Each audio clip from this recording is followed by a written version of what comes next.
Le MAG vous est présenté par You Know Why.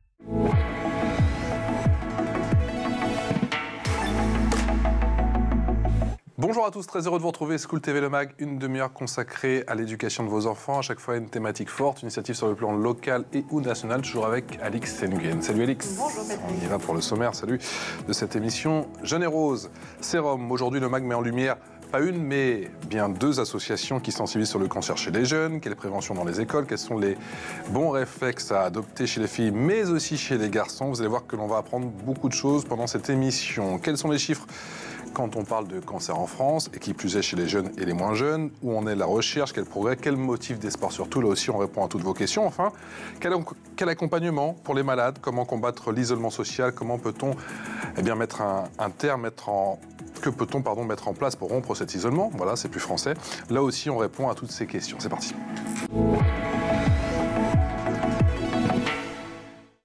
Bonjour Charlotte Lequeux. Bonjour. Très heureux de vous retrouver sur ce plateau. Merci d'avoir répondu positivement à notre invitation. Vous êtes l'heureuse ambassadrice de l'association Jeune et Rose, qui est née quand? En 2017, grâce à donc deux femmes qui se sentaient très isolées dans le milieu hospitalier parce qu'elles avaient donc un cancer jeune. D'accord. Et donc elles ont eu l'idée de fonder une association qui leur ressemblait plus parce qu'elles ne se retrouvaient pas dans les associations présentes actuellement en fait, sur le marché. Et donc, elles ont fondé Jeune et Rose. Et dont on va largement parler. Pendant ce mag, Olivier Jérôme, bonjour, merci d'être avec nous. Bonjour. Vous êtes le président de l'association Sérum. Sérum, c'est quoi? C'est la fin du cancer, le début de l'homme. En fait, CER, HOM. HOM. Pour redonner un petit peu d'espoir à ça, c'est une association qui est dédiée à la lutte contre les cancers masculins, typiquement. Dont on entend beaucoup moins parler. Beaucoup moins parler, mais après Octobre Rose, où les femmes sont beaucoup mobilisées, on aura Movember, donc la petite moustache, effectivement, qui est là. Et donc pour sensibiliser sur les hommes, à la fois sur le cancer des testicules, l'homme jeune, 18-35 ans, 15 ans, 18-35 ans, et le cancer de la prostate sur l'homme plus âgé, avec une moyenne d'âge qui est de 64 ans. L'idée, c'est de surfer justement sur le succès, entre guillemets, bien sûr, de Octobre Rose. Il y a encore beaucoup de chemin, on va en parler. Octobre Rose, et le sentiment, Charlotte, que c'est intégré aujourd'hui par les jeunes? C'est une séquence, un moment que les jeunes arrivent à appréhender ou ça reste encore méconnu? Alors, c'est de plus en plus connu parce que justement, on est très sollicité pendant le mois d'Octobre Rose et on a des écoles, donc ça va du lycée, université qui nous contactent pour qu'on vienne justement présenter les gestes de l'auto-examen mammaire. D'accord. Et des fois, en fait, c'est justement les étudiants ou les lycéens qui en parlent à leurs professeurs. Donc, de plus en plus, c'est mis en lumière. Et parce que je pense qu'on en parle de plus en plus aussi à la télévision sans tabou. Ouais. Parce qu'on va dire que malheureusement, le cancer est tabou. Et quand ça touche la féminité ou cancer chez l'homme, c'est malheureusement un peu caché. Et il faut justement sensibiliser, répéter les bons gestes. On va en parler pendant cette émission. Il y a aussi quelques spots de prévention. Ça donne ça. Alors la toute première chose à faire, ça va être de se placer devant un miroir, les bras en l'air, et puis on se regarde. Donc on regarde de face et de profil, de chaque côté, pour bien voir les aisselles. Et finalement, il existe plein de symptômes visuels du cancer du sein. Donc ce à quoi il faut être très attentif, c'est qu'il n'y ait pas de changement soudain et qu'ils ne partent pas. Si c'est le cas, on file consulter. Là, tu vas pouvoir venir palper, mais pour te montrer comment faire, je filme équipée. Alors maintenant que je suis équipée, je vais pouvoir vous montrer comment on palpe. Donc on pense bien à palper tout le buste, pas uniquement les seins, c'est vraiment tout le buste. Et donc pour être sûr de n'oublier aucune zone, on divise en 5 zones. On fait une zone, 2 zones, 3 zones, 4 zones. La 5e zone est le mamelon. Cette 5e zone, on vient la pincer légèrement. Le but, c'est pas de se faire mal, on veut juste vérifier qu'il n'y ait pas d'écoulement. Et dans chacune des zones qu'on vient de définir, on prend 3 doigts comme ceci. Et on fait des petits cercles qui remontent en appuyant légèrement. Donc on vérifie qu'il n'y ait pas de grosseur ou de petits pépins de citron. On fait la même chose évidemment de l'autre côté, sans oublier chaque aisselle. Et on recommence le mois prochain. Alors ça y est, tu connais tous les secrets de l'auto-examen mammaire, alors à toi de jouer. Je viens d'expliquer une méthode, à toi de te l'approprier. En tous les cas, ce qu'il faut que tu gardes en tête, c'est de toujours le faire avec bienveillance. Tu le fais une fois par mois. Tu penses à bien palper tout ton buste et en étant attentif aux changements qui peuvent être soudains et qui durent dans le temps. Alors évidemment, ça ne vient pas remplacer les gestes d'un professionnel, donc on conserve un suivi gynécologique qui soit fait soit par une sage-femme, soit par un gynéco. Et puis sachez que pour les testicules, c'est la même chose, on palpe, on regarde et on le fait une fois par mois. Ouais, des réflexes absolument à adopter. Ce sont des gestes totalement inconnus auprès des publics auprès desquels vous intervenez à l'école? Alors oui, malheureusement. La plupart du temps, quand on arrive donc à l'école, même dans les entreprises, où il y a des femmes jeunes, par exemple hier j'étais en entreprise, la plupart nous disent bah oui, on va une fois par an voir le gynéco. C'est quoi, même des femmes qui ont une trentaine d'années? Oui. Et par exemple, hier, on m'a encore dit non, je ne sais pas faire les gestes de l'auto-examen mammaire et en fait l'autopalpation. Et justement, tout le monde, quand je suis ressortie de l'entreprise, même quand on sort des établissements, ils me disent ah ben c'est super, maintenant je sais le faire, je vais pouvoir le faire, je serai. Alors des fois, ça leur fait peur de le faire. Pourquoi? Alors justement, elles ont peur de découvrir quelque chose. Et en fait, elles disent ah oui, mais c'est anxiogène, justement, j'ai peur de trouver quelque chose, donc j'ai peur de me le faire. Je dis non, justement, il faut le faire parce que... Parce que la jeune femme me disait, pardon de vous couper, dans effectivement cet extrait, qu'il faut le faire une fois par mois. Oui, une fois par mois, à distance des règles, parce que pendant les règles, on a les lycéens qui peuvent se modifier. Ouais. Et en fait, on le fait une fois par mois pour se connaître. Parce que mieux on se connaîtra, plus vite on détectera un symptôme qui apparaît et qui, une lésion, comme il y a la carte des citrons que je pense que vous allez présenter par la suite. Il y a des lésions qui peuvent apparaître donc, visuellement et après au toucher, on peut avoir des kystes. Voilà. Dans la plupart des cas, c'est vraiment totalement bénin, mais voilà, il faut consulter dès qu'on sent quelque chose qui nous interpelle. Et voilà, en tout cas. Alix. Vous disiez que les fondatrices ne se retrouvaient pas dans les associations existantes. Pourquoi? C'était quoi les manquements? Alors, en fait, on a tous les mêmes problèmes quand on a un cancer à tout âge, mais on n'a pas les mêmes problématiques. Exemple, il y a beaucoup de pinquettes, donc de femmes qui ont un cancer du sein, qui étaient enceintes. Et quand elles étaient enceintes, elles n'ont pas été crues, comment dire. On essaie de changer un peu les mentalités au niveau des médecins parce qu'ils disent toujours on est jeune, vous êtes jeune, vous ne pouvez pas avoir un cancer. Ouais. Donc en fait, étant enceinte aussi, c'est vous avez un cancer, vous êtes enceinte, même si vous sentez une grosseur, on ne va pas plus loin parce que vous êtes enceinte, c'est une modification. Et il y a des femmes, elles ont eu un retard du diagnostic de 6 mois parce qu'en fait, elles avaient une masse pendant leur grossesse.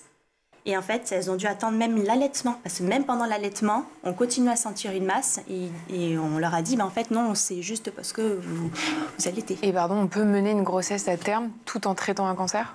Oui. Okay. Alors, le premier trimestre, malheureusement, non. Mais les 2 autres trimestres, oui. Le premier trimestre, non, parce que... alors, je ne suis pas médecin, mais voilà, les organes ne sont pas encore totalement formés. Et... je bouge beaucoup les mains. Les organes ne sont pas totalement formés et en fait, il peut y avoir une atteinte des enfants. D'accord. Mais par contre, à partir du second trimestre, ils sont protégés. Elles sont protégées. Et sinon, d'autres problématiques qu'on retrouve, c'est au niveau de la carrière. Parce qu'en fait, quand on est jeune, on commence notre carrière. Et voilà, on peut être mise un peu de côté suivant l'établissement où on est. Et le dernier point, c'est les prix immobiliers. Et grâce à l'association Rose Up, le droit à l'oubli a été mis à 5 ans. Mais sinon, c'est vrai qu'avant, les assurances... Oui, du coup, tu fais un prêt, tu n'y as pas droit, en gros. En fait, en dessous de 200 000, il n'y a pas de questionnaire de santé. D'accord. Mais au-dessus, oui, et les assurances peuvent, à ce moment-là, nous demander plus parce qu'on a eu un cancer. On passe au cancer masculin dans un instant, mais est-ce que vous pouvez nous présenter, s'il vous plaît, les différentes zones qui ont été effectivement présentées déjà dans l'extrait, s'il vous plaît? Alors, donc en fait, on coupe... Mettez juste un tout petit peu plus haut, voilà, parfait. Vous êtes bien. On coupe le sein donc, en 4. Donc en fait, il y a la partie du bas ici, cette zone-là. La zone qui monte, on va bien jusqu'à la clavicule. Et cette zone-là, donc il y a la clavicule plus l'aisselle. D'accord. Il y a des deux côtés. Et il ne faut pas oublier le mamelon où on presse le téton pour vérifier qu'il n'y ait pas de liquide inhabituel qui ressort parce que certaines femmes ont eu un liquide un peu jaunâtre. D'accord. Sorti. Voilà. Et donc, voilà, le geste, on fait bien des petits mouvements circulaires. Et on palpe bien. Et on y va. On palpe bien, effectivement. Et cela une fois par mois parce que j'imagine que... Alors, c'est bien de connaître les gestes, les réflexes, mais encore faut-il le faire tous les mois. Et ça, j'imagine que pour certaines personnes, pour certaines femmes, vous l'avez précisé, ça peut être parfois anxiogène. Olivier, l'équation, elle est forcément délicate parce qu'il faut sensibiliser les jeunes publics, mais aussi les professionnels de santé, si je comprends bien. Oui, tout à fait. Il y a tout le monde à sensibiliser. Il y a aussi, effectivement, donc il y a les jeunes, effectivement, et là où je rejoins complètement, c'est... donc nous, on a l'autopalpation du testicule aussi. Hein, c'est différent, c'est pas au même endroit, mais quelque part. J'ai sorti ma pomme. Voilà, pour pouvoir le montrer. Voilà, mais sur l'écran. Mais ce qu'il y a souvent comme réflexe, et ça me rassure sans que ce soit rassurant, mais c'est ce que vous disiez, c'est que les femmes ou les hommes se disent, bon, on le fait, mais on a peur de trouver quelque chose. En fait, il y a toujours ce réflexe de l'être humain, en général. D'ailleurs, c'est pas que les hommes, c'est aussi les femmes, comme on le disait, c'est que si on le fait nous-mêmes, régulièrement, on a peur de se trouver quelque chose. Alors la peur n'évite pas le danger, hein. Si on ne cherche pas, on ne trouve pas. Ouais. Mais si on le retrouve plus tard, c'est peut-être un peu beaucoup plus compliqué. Ça, l'important, c'est de rappeler que plus tôt c'est pris en charge. Ah, c'est toujours la même chose. Oui. C'est toujours la même chose. Oui, parce que plus vite on va détecter, et moins les traitements pourront être lourds, suivant bien sûr le grade et le stade. Mais voilà, il faut prendre soin de soi, c'est un geste de bienveillance. Oui, voilà. Tout à fait. Et donc on a fait, j'ai aperçu qu'ils sont passés les petits flyers, nous on parlait des professionnels de santé, nous on a croisé des médecins généralistes qui n'étaient pas du tout à l'aise avec le fait aussi de dire, tiens, palpez-vous les testicules. Donc pourquoi ils ne sont pas à l'aise? Parce que, toujours pareil. Alors après, peut-être pas tous, hein, peut-être pas tous, peut-être pas toutes. Et pourtant, quand vous le rappelez, c'est facile, quoi. C'est complètement facile. C'est beaucoup plus simple, j'aurais tendance à dire, que pour le cancer du sein, est beaucoup moins long. Une bonne douche chaude, etc. Et toucher effectivement le testicule, il a gonflé un petit peu. On sait comment est le testicule, alors oui et non. Moi, je dis souvent, là, on disait ça il y a longtemps, mais il y a les jeunes, on disait, mais les jeunes, ils ont tout le temps la main dans le caleçon. À ce moment-là, qu'ils en profitent aussi. Ils en profitent aussi pour palper. Pour palper et être sûr qu'effectivement, il y a pas quelque chose. Donc après, notre testicule, on le connaît, ou on apprend à le connaître, parce qu'effectivement, on dit on le connaît, oui et non. On passe pas son temps non plus à se palper le testicule. Donc c'est de le toucher et de voir s'il n'y a pas un petit quelque chose de dur, un petit caillou. Là, on parlait pour le cancer du sein, un petit grain de pépin de citron. Voilà, là, c'est plus petit, mais un petit quelque chose de dur, etc. Ces testicules peuvent aussi gonfler. Des fois, il y a des gens qui pensent que c'est un choc sportif, au rugby, au foot, etc. Je reprécise. S'il est comme ça, allez consulter. Oui, là, c'est un petit peu... d'accord. Le format est peut-être plus celui du noix, effectivement. Plus noir. Voilà. Mais effectivement, et des fois, ils n'osent pas aller chez le médecin. Ils se sont dit, je me suis pris un choc, mon testicule a gonflé aussi. Et finalement, vaut mieux aller consulter pour rien, entre guillemets, pour s'assurer. C'est une échographie aussi. Donc, le premier geste, c'est une échographie. Donc, l'autopalpation, voir le médecin, une échographie. Puis là, ils vont pouvoir voir à l'échographie s'il y a quelque chose effectivement de pas bien. Voilà. Et arrêtez-moi si je me trompe, mais j'ai le sentiment que le tabou est plus fort quand même du côté des hommes. Le cancer des seins, il y a une vraie méconnaissance. En revanche, le cancer des testicules, je ne suis pas certaine déjà que tout le monde ait connaissance. Et est-ce qu'il n'y a pas aussi un sentiment de honte chez certains hommes, comme si ça touchait directement à leur virilité, quoi, en fait? Alors, c'est complètement ça. Alors, on ne va pas être réducteur à ça, mais c'est complètement ça, et peut-être pas pour 100% des hommes, etc. Moi, j'ai 53 ans, j'ai eu un cancer du testicule, j'avais 30 ans. Et donc, comme j'aime à le dire souvent aussi, quand on dit... Alors déjà, c'est l'opération, c'est l'ablation du testicule, en règle générale. Et quand on dit un homme, t'as pas de couilles, ça veut dire quoi? T'es pas un mec. En fait, c'est très tabou. C'est-à-dire que les femmes, attention. C'est un symbole, quoi. Les femmes, voilà, c'est la représentation. Les femmes aussi, attention, avec le sein. Hein. Mais clairement, c'est la féminité. Mais je pense que c'est moins tabou. Ça devient moins tabou chez les femmes. Les femmes se sont pris en main. Les hommes, pas encore. On n'est pas assez nombreux à en parler. C'est pour ça que c'est important de pouvoir en parler aujourd'hui, par exemple. Mais effectivement, pour un homme, on va dire, se voit fort, viril, macho, que ce soit péjoratif, ne pleure pas. Encore une fois, ça ne correspond pas à 100% des hommes. Mais c'est souvent ça, c'est une éducation qu'on a. Et malheureusement, cette éducation fait, ou ce qu'on a dans nos gènes, quelque part, fait qu'à un moment donné, on ne fait pas attention à sa santé. Et donc, de prouver que quelque chose... Alors, on parle du cancer du testicule qui est en dessous du jour, il y a le cancer de la prostate qui est l'homme plus âgé, c'est en dessous de la ceinture. Et quand il y a des choses comme ça qui fonctionnent beaucoup moins bien, l'homme, c'est rigolo, mais il n'a pas tendance à en parler, en fait. Il préfère se vanter quand ça fonctionne bien, plutôt que de dire ça marche moins bien. Alors, le monde est bien fait pour le cancer du testicule. C'est un mouvement qui est compliqué, c'est un traitement, c'est potentiellement de la chimiothérapie après ça. Mais effectivement, moi, j'ai réussi à avoir une fille après. Donc ça fonctionne très bien. C'est un peu comme les reins, etc. Voilà, il y en a deux, et si on en tire un, ça fonctionne encore très bien. La règle générale, c'est ça. Mais le but, effectivement, est toujours de le trouver tôt. Mais comme c'est un sujet tabou, on n'en parle pas. Et on a beaucoup de mal, effectivement, à sensibiliser. On a fait des spots que vous en montrez certainement. Mais tout de suite même. Voilà, de sensibilisation. De sensibilisation, effectivement, puisque vous le disiez, c'est tabou. Quand c'est tabou, il faut quand même en parler. Et pour en parler, l'humour, c'est pas mal. Avec les gars, nos boules, c'est toute notre vie. On ne peut pas rigoler avec notre matériel. On doit vraiment en prendre soin. Et puis c'était la finale. Alors on ne voulait pas passer pour des glands. Et les gamins en face, fallait les voir. Ils faisaient n'importe quoi avec leurs boules. C'était chaud et plutôt serré. Mais en étant bien vigilants, rien ne devait nous arriver. Bon, dans le feu de l'action, on a tendance à s'oublier un peu. Mais ça, c'est pas grave. Mais le plus important, c'est que notre matériel ne nous fasse pas faux bon.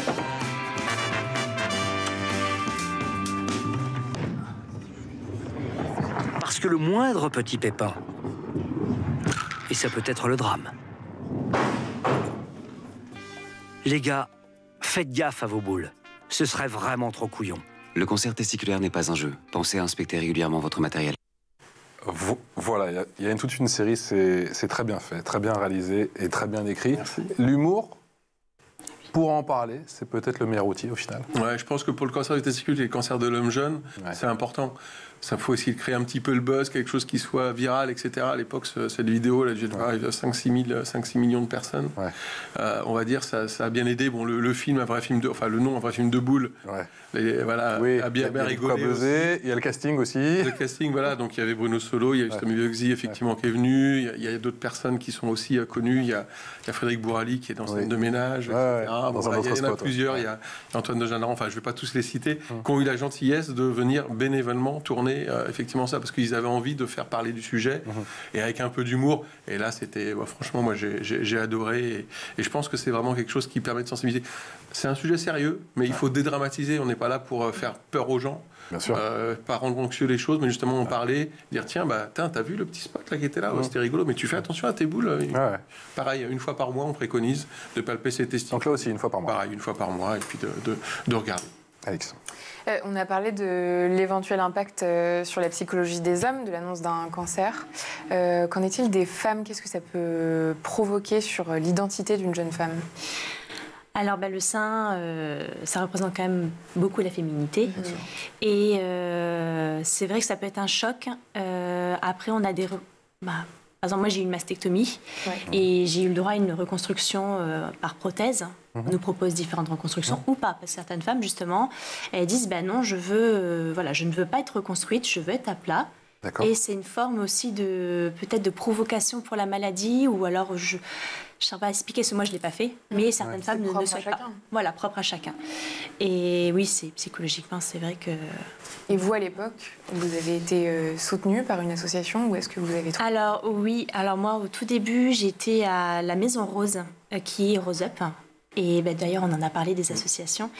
Et par contre, c'est que les femmes dans cette association. Et il y a une autre association pour Une autre association pour les hommes, c'est ça? C'est... Ou non? On va chercher. Non, mais enfin, il n'y a pas de maison. En tout cas, oui, il y a l'atelier Cognac-Jet aussi. Voilà, Cognac-Jet, qui veut accueillir des hommes aussi pour les soutenir et puis les soins de support. Et encore une fois, pour leitmotiv de rompre l'isolement, j'imagine. Oui, rompre l'isolement. On a tendance à se replier. De parler entre nous. Il y a aussi des soins de support. Parce qu'en fait, ce qu'on ne parle pas, c'est que quand on a un cancer, il y a énormément de frais, finalement, pour prendre soin de soi. Par exemple, rien que le psychologue. Moi, je vais voir un acupuncteur.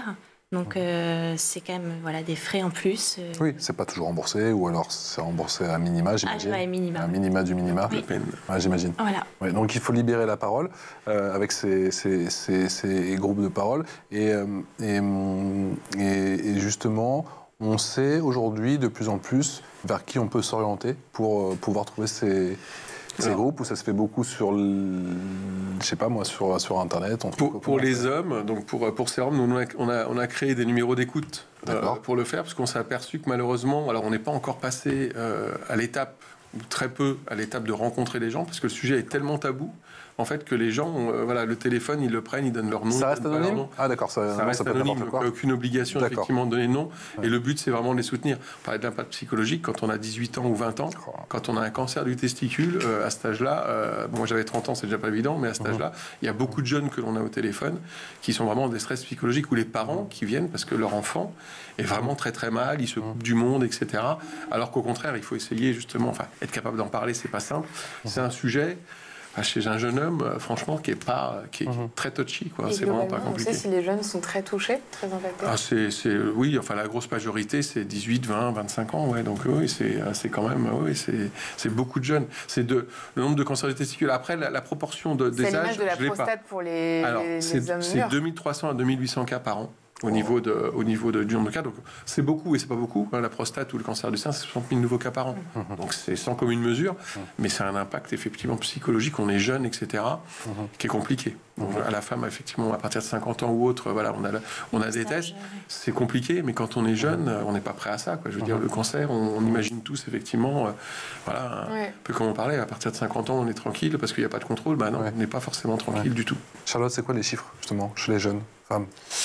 Alors, j'espère que je ne vais pas dire de bêtises. C'est 12 000 cas de cancer du sein chez les moins de 50 ans et 6 000 cas chez les moins de 40 ans. D'accord. Avec quand même le sentiment qu'on soigne mieux tous ces cancers, mais aussi l'autre sentiment, c'est qu'il y en a de... Corrigez-moi si je dis une bêtise, il y en a de plus en plus. On les détecte de plus en plus? C'est quoi?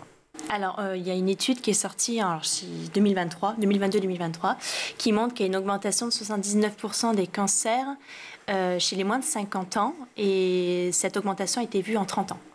Donc, on voit qu'il y a vraiment un gros boom chez tous les types de cancers. Sachant que chez les femmes, quand c'est le cancer du sein qui est plus retrouvé, finalement, c'est celui-là qu'on va le voir le plus. Et après, il y a beaucoup de facteurs en fait, environnementaux qui sont mis en jeu avec les perturbateurs endocriniens, quand on voit tout ce qu'on peut retrouver dans l'environnement, avec les pesticides, pollution. Total. Et est-ce qu'on a des données chiffrées en termes de fréquence de retard des diagnostics? Ce que ça représente? Données chiffrées, alors au niveau j'ai pas de chiffres, mais je sais que nous, dans notre association, il y a énormément de filles. On leur a dit, vous n'avez pas d'antécédents médicaux et vous êtes jeune. Donc en fait, revenez plus tard si ça grossit. Ah oui. Et en fait, malheureusement, je connais plusieurs filles. C'était passé au niveau de l'aisselle et malheureusement, ça s'était propagé. Donc nous, ce qu'on dit quand je vais dans les lycées, universités ou entreprises, quand vous avez un doute, comme on dit, il n'y a pas de doute. Et il faut se faire confiance. Il faut se faire confiance. Et moi, quand je l'ai senti, c'était même pas une masse, c'était une douleur. D'accord. J'ai eu une douleur constante pendant 2 mois avec une forte douleur et là j'ai consulté ma gynéco et en fait oui, je me suis fait confiance, je sentais que c'était pas normal. Mais c'est vrai que du coup les garçons ils n'ont pas de gynéco et du coup c'est le médecin traitant. Ouais, en fait, il y a vraiment une grosse différence dans le traitement face à la médecine par rapport à ça. Les femmes, effectivement, on en parle souvent et elles ont cette chance, ou pas, parce que c'est pas toujours simple, un gynéco non plus. Mais d'aller faire des frottis, des choses comme ça, etc. Nous, on se plaint pour l'homme, pour le toucher rectal, le futur pour le cancer de la prostate. Mais voilà, il y a ça. Et donc, effectivement, on n'a pas ce regard à la médecine qui est le même. Les femmes, depuis leur plus jeune âge, la plupart, pas toutes, mais voient un gynécologue, donc ils ont un suivi effectivement qui est là, qui fait pas tout, la preuve, on peut passer à côté de plein de choses, mais il y a un suivi.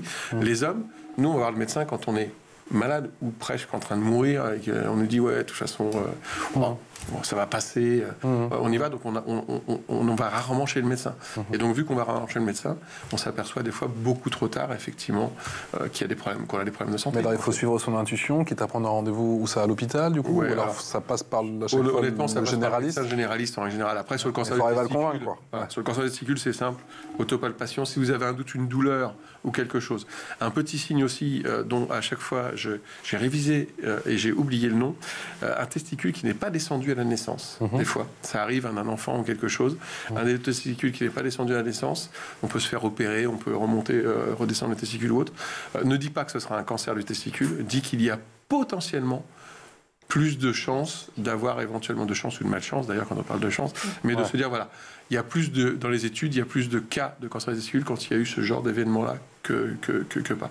Donc moi, mes enfants, puis l'hérédité aussi, on en parle aussi un petit peu. Quand j'aurais conseillé de se palper les testicules tous les mois, je vérifie pas s'ils le font et j'espère qu'ils y penseront quand ils regarderont. Vous avez lancé un festival de danse ? Non, c'est pas vous? Je crois qu'il y avait un festival de danse. C'est pas vous? Qui a lancé un festival de danse? Non. Alors je sais pas pourquoi. On va parler d'un festival de danse. Allez comprendre. Ce n'est vraiment pas grave. Vous avez lancé en revanche une bande dessinée. Oui, une bande dessinée, oui. D'accord. Oui, mais... Je ne vais pas avoir faux tout le temps. C'est pas grave, tu vois. Non, danse, bande dessinée. Oui, c'est ça.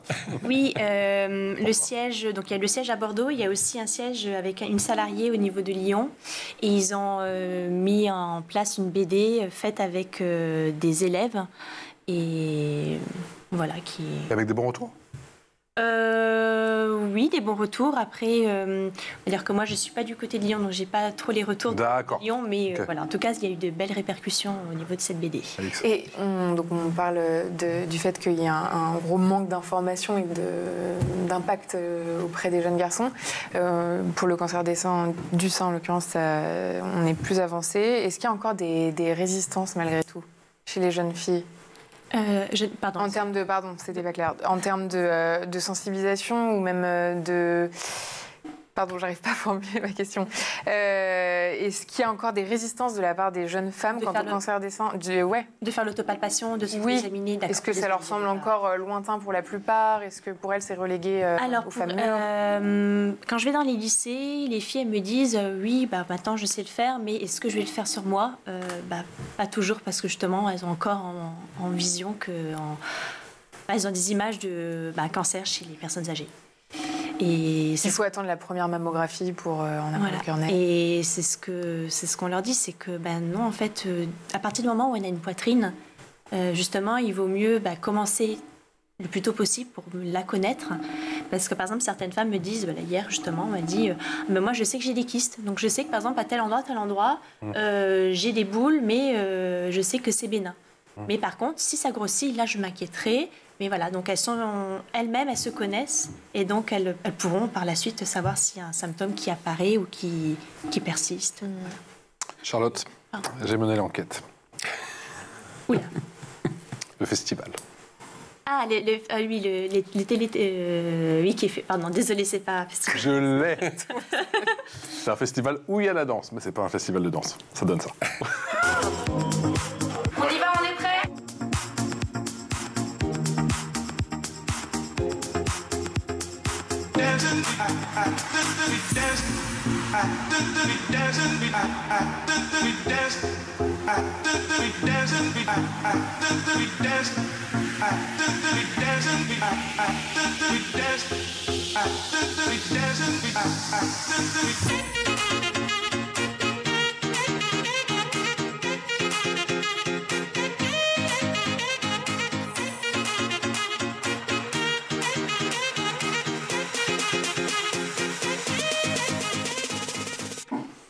Olivier, on travaille à un festival chez Serum ou pas ?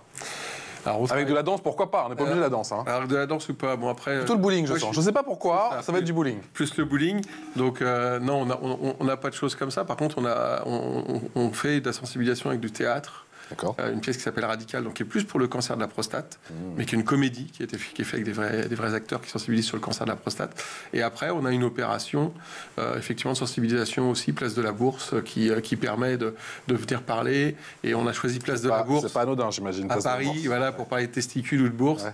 Et on aura dans l'affichage à la place dans la gare du métro Place de la Bourse, on aura des grands affichages avec, par exemple, toujours l'humour. Vous êtes bien, toujours l'humour, toujours. Je pense que c'est important, encore une fois.